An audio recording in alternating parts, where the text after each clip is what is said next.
Assalamualaikum warahmatullahi ta'ala wabarakatuh.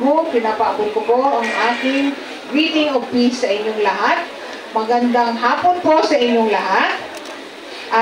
Pinapaabot ko rin po ang aking salam at greetings, siyempre, sa aking mga kasamahan dito na napaka-energetic din po. Yung ating pong incoming o ang nagbabalik na Congresswoman by Sandra Sema. Yung ating pong Mayor para sa lahat, Mayor Bruce Matabalaw. Siyempre, ang ating incoming Vice Mayor, walang iba kundi si Vice Mayor Johan Madag. At saka yung ating pong mga kasamahan na mga councilor dito. Nagbibigay po kayo din po ako sa ating mga deputy mayors na ever supportive. Deputy Mayor Kalingasan, Deputy Mayor Abdul Andang, and Deputy Mayor Panalag. Maraming salamat po. At sa lahat po ng ating mga bisita at supporters, lalong-lalo na po yung mga ating po mga barangay chairman na nandito po, na todo pa rin ang suporta. At nagpapasalamat din po kami sa malugod at mainit na pagtanggap sa pangunguna po ng nag-iisang barangay chairman, April Morales. Maraming salamat po sa napakainit na pagtanggap ninyo sa amin dito sa RH1.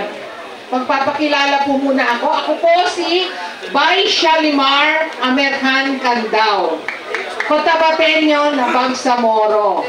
Dito po ako lumaki, dito po ako nakapag-aral, at dito rin po ako nakapagtrabaho sa Cotabato. Dito na rin po ako nakapag-resign, nakapag-retire. Kaya po, kasama po ako ng mga, yung mga, ano ba tawag doon? Dual citizens. Senior citizen na rin po ako. Sino yung mga senior citizen dito? Taas ang kamay. O, ang dami nila.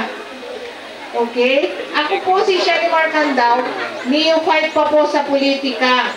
Nagsisimula. First time ko pong sumali, kagaya po ng ating kasamahan, si Vice Edsla. Pero pagdating po sa servisyo, sa public service, ay 30 years na po akong nagtrabaho sa gobyerno. So, ibig sabihin po, ang pagsiservisyo po para po sa mga nakakarami at sa ating mga mamamayan ay hindi po bago sa akin.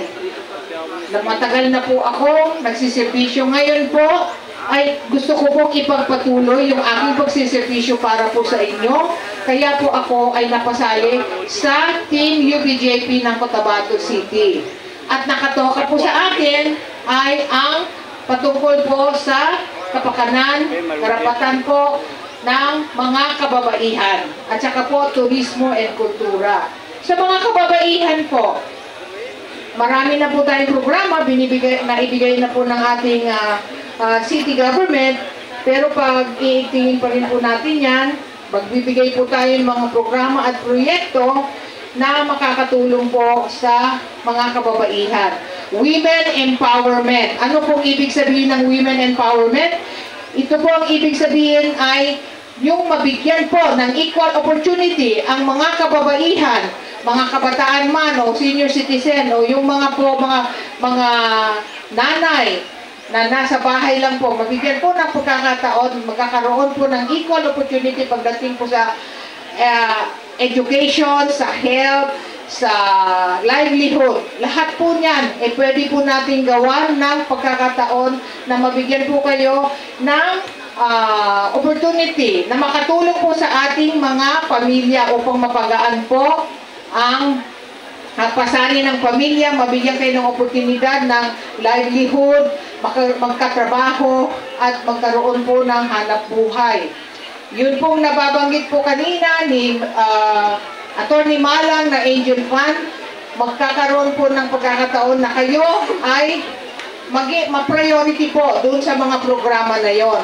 So, ganun po yung gagawin natin. Para sa lahat po talaga, pagdating po sa UBJP, sama-sama po kaming lahat na tutulong po sa inyo upang maiangat, mapabuti pa at mapaganda pa po ang ating mahal na lungsod ng Cotabato. maraming salamat po. Assalamualaikum warahmatullahi ta'ala wabarakatuh. Ayan, thank you very much, Coach. So, 9 lang po yung ating narinig na magsalita, pero i-introduce ko rin po sa inyo